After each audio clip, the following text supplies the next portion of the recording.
Lydia's going to talk about work that she's been doing and thinking that she's been doing in places even further away than York. And the title of her presentation is Misogyny, White Supremacism and Violence, Researching the Far Right. Lydia, you have the floor. Okay, thank you, John, and thank you everybody who's been involved in organising such a wonderful get-together. I'm very sorry not to be with you. Can you all see my screen? Oh, I can't see you now. Well, we can see your screen and Great. We can hear you. Great, great, okay. So I have, since last year's conference, I've actually started a new job. It's at the University of Cambridge's computer lab. And this talk, I'm going to give a very brief introduction to what people are trying to do there and give the example of a piece of analysis we're working on right now, which will involve explaining research methods, in particular, a very interesting and productive process combining the quantitative power of computers and the qualitative that, of course, I bring to the table. So research methods, but also I'll present our initial findings. So introducing Extreme BB. So I'm at the Cybercrime Centre at the Computer Lab in Cambridge. And they started by compiling a huge database of cybercrime information. So they started scraping websites devoted to hacking or all sorts of cybercrime activity. And then a couple of years ago, they started on extremism, and they've started a new database, Extreme BB, to collect all things extremist. Now, the first postdoc they hired was a far right expert, so that's what has been collected first. And that's what I'll be focusing on today. Since I joined, we have been expanding that to jihadi Islamist websites, which I can talk about another time, but we don't have enough data to do the analysis on that yet. That's work in progress. So this is what we have so far. I know it's a bit difficult to comprehend, and I'll go into it in more detail. The basic thing to notice is that we have 40 million posts, and this was June. So we have 42 million posts now, scraping on a daily basis. And here's a bit more so this is 12 different far-right websites. Summary, 42 million posts in 6 categories. We have white supremacists, incels, that's involuntary celibates, joining to share their woes about not finding women. Lookism, dedicated to, it's Manosphere, it's male lookism sites. By the way, these labels are often self-given. So lookism sites are lookism.com, lookism.net, and so on. So it's not as if I'm creating these categories, they are created by the users themselves. So that's dedicated to improving your looks in all ways. Oh, why am I? Oh, there we go. Pickup artists, again, self-defined. The websites are called pickupartists.com and those sorts of things. So that's dedicated to dating advice and so on. Trolling, doxing, this was controversial, and I've spelled doxing wrong, sorry, 2 X's there. This was controversial in collecting, but the far-right expert we have on the team showed that there's an enormous amount of far-right ideology being shared on trolling and doxing sites. These are sites dedicated to identifying and teaching people how to target their perceived enemies. And these are pretty much always in a far-right context. So we did begin to collect those as well. And the men's movement, things like the men's rights activists. So today I'll be looking at the Manosphere, just because I wanted to select examples to explain what we're doing. So the Manosphere here would be the incels, the lookism sites, the pickup artists, and the men's movement. But I will focus on incels because they're the ones who have been associated with violence, from many attacks right up to Plymouth just a couple of months ago. He was an incel, that attacker. So analysis with 42 million posts, there's an extraordinary range you can do. We can look at posting patterns, whether a forum is growing or not in popularity, whether real world effects have, real world events have effects on posting numbers and posting and posters and the type of content and so on. User profiles, we can see very clearly across these toxic websites that a few people are responsible for most of the posts. We've called them, well, a different researcher working on incels has called them residents and tourists. Many people come in and just post once or twice. They're a bit curious and then they leave, never to be seen again. In an incel forum that a colleague looked at, that was 90% just coming in and then leaving. So we can identify particularly influential users very easily. We can see how their concerns and the amount of posting changes over time and so on. Related to this, we can very clearly see user overlaps between different toxic forums, which is very interesting. We've lots of people just use the same handle. That's quite easy to find, and they post at the same time in different sites. They're concerned with the same topics, and so we can identify even without the more sophisticated use of digital fingerprinting. This digital fingerprinting can be done, but there are a lot of questions over reliability. And I had a chat with people at Google recently about that. They're very wary of going that route at the moment. We can look at toxicity. We've been using Google's Perspective tool, which is freely available. I invite you to try, actually. You can just type in any old sentence on their website and they'll give you a toxicity and score. I tried with women. I just started women, and the score was almost 29%, which shows that if somebody types women on the internet, it's 1 in 3 chance that it's going to be toxic, which is fairly depressing. Now we have huge questions on how reliable their tool is, but actually part of our analysis is being an evaluation of that tool. But today I wanted to talk about hidden topic modeling.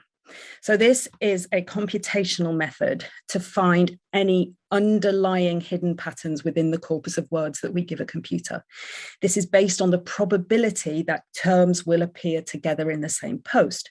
So the computer measures basically how likely words are to appear together, and then groups all those posts together. And the reason I've chosen that mode of analysis today is because it's very heavily reliant on qualitative as well as quantitative, because it requires humans to come in and read posts in order to check what the computer has done.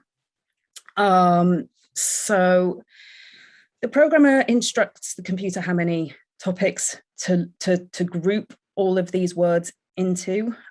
We trained the model on a number of different topics between 10 and 100, and then using a different tool, sorry, this is so technical, we looked at coherence measures, how coherent the topics produced had been, and we found that just sticking to 10 topics produced the most coherent scores, which was very good for me because I'm the one who has to come along and read tons of posts sampled from each topic, and it's a lot, the lower the number of topics, the easier that reading task is. So I read through representative samples of each topic. There's samples were given by the computer. I sampled in different ways according to things like post length and different users and so on, just to check that I was getting something that I felt was representative. And I read enough to label the topics, first of all, which is often quite clear, assess with the human assessment how coherent they are, and delve much further into the sentiments and attitudes of each topic. We considered computational sentiment analysis, but the team was very clear that it's not very reliable. So we're not going that way unless the tools improve. And I'm sure I don't need to point out that this was pretty hard work just because of the level of toxicity, especially the misogyny, quite hard to take too much of in one day. I had to kind of share it over the days. Sorry, I didn't do that. Computational hours requires qualitative input. Okay, so what did I find. I'm concentrating on incels just for time and violence, but I will bring in insights from the rest of the manosphere as appropriate. So the first overwhelming impression, oh no, sorry, just to run through very, very quickly what those 10 models were, so 10 topics were, so you know what I'm talking about. Race came first, finance and economy second, physical size, there's a problem with that one, which I'll come to. It shows the necessity of qualitative research. Politics, gym and fitness, society, attractiveness, plastic surgery, and dating. So you can see immediately that that's not necessarily an intuitive finding. We thought incels discussed women. Now they do, they do a lot, but the overwhelming impression is how diverse these topics are. They're discussing everything, which just goes to show they remain on the side. They might come in for a particular problem with women or a particular attitude, hoping to find a community, but they stay for far more complex debates, which reflects the emotional gains of being part of a community. And actually, that's one piece of policy advice. We're not doing this for policy advice, but I did think that this shows the danger of actually taking sites down. As toxic as they are, these people are actually finding a community, and maybe the removal of that community might be more dangerous for society in general. That's for a further piece of research. But these are not just diverse topics. Oh, intelligence, sorry, I can't count to 10. It's not just the topics that diverse. There's a huge range of opinion within each topic. So just to take for an example, race, which is the most discussed topic on the incel forums. Many are openly racist in a clear white supremacy framework, labeling various groups with physical and personal stereotypes, some drawing on early anthropological views of race, you know, the ladder of civilization type thing with whites at the top. But more surprising was a significant minority were actively anti-racist, seeing wide genetic mixing as key to stronger, better-looking next generations. Though, of course, there are the counter-arguments, the fear that white skin and blue eyes are being evolved out, the white race and endangered species. But the discussions between these attitudes can be very nuanced with a lot of detail. Many see race as a social construct. So when they're discussing higher attractiveness of different races, they see the role that Hollywood plays in crafting ideal romance, masculinity, beauty, and they see that whites do have a higher status in many Western societies, which is a product of the easier access whites have to education, jobs, and money. So these are not just your average white supremacists. It's seen in discussions of Black Lives Matter issues, which are both pro and anti. We have all sorts of discussions about what the point of taking the knee is. Again, they can be very nuanced. And many users are, of course, themselves non-white. These people are connected by their failure of success with women. So it's not the community isn't restricted to white users. So, you know, some see a threat in open immigration because it's more men for fewer women because there are more men coming in. I mean, I'm not saying this is true. I'm saying this is what they're saying. Others see them as white users can say immigration is good for their chances because because they do better than non-white men. So again, immigration, it's just not what I was really expecting to read. But whether the underlying sentiment is racist or not, the language used is highly offensive. That's another thing that makes this quite hard to read. Categories of ethnic incels have all sorts of racial slurs. And, you know, the N-word is used regularly. even when what they're expressing is anti-racist. So that is very problematic. And the other thing I noticed when I delved into whole threads rather than just reading posts is that however respectful somebody starts, quite often toxic counter arguments will come in. So that toxicity is always present. Now, these issues of race thread through many other topics. Discussions of genetics and ethnicity occur within topics concerning physical appearance, diet, bone structures, intelligence, and all the rest of it. And they are all characterized by pretty detailed pseudoscientific frameworks to essentially they're analyzing kind of absolute attractiveness, and then the difference that you can make to that underlying physical reality that you're born with. I did want to leave time for questions, so I will just I'll try and finish up, to be honest. Because I always value people's comments. But the other thing I wanted to just comment on was the preoccupation with politics, society, and economy. If we go back, if you know, it's 4 of the top 10 models, topics, essentially.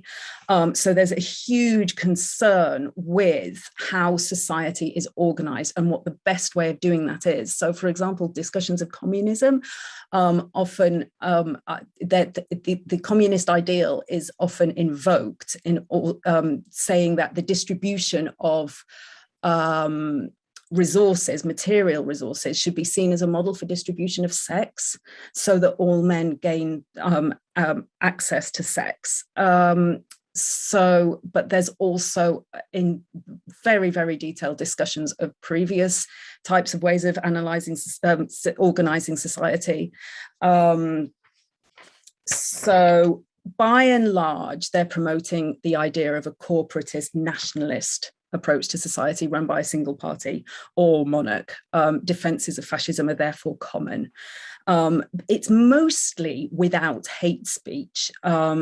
Instead, fascist societies as presented as an ideal society where the maximum number of people are happy. There can be whitewashing of Hitler and other fascist leaders, but basically it's not really, it comes up with hate speech. But the other thing that really shows how important reading is, rather than just relying on computers, is that I found a vast amount of anti-Semitism, which the computer hadn't highlighted at all in any of the topics. Now, this is because of the amount of ways there are in dog whistling anti-Semitic attitudes. So we are compiling a kind of dog whistle dictionary of how people refer to Jews. So it's things like the global elites, cultural Marxism, and then the offensive ones, of course, and Hebrews and Judaism. And there are so many ways of expressing it, and it's threaded through so many different types of conversation that the computer just wouldn't ever find it as a coherent topic. So that's something we're going to train the model to look at by feeding in different ways of talking about Jews and you know, all the conspiracies I'm sure you're aware of, Jewish bankers manipulating the world economy, and you know, Jews undermining America, and running the media and and Hollywood and everything.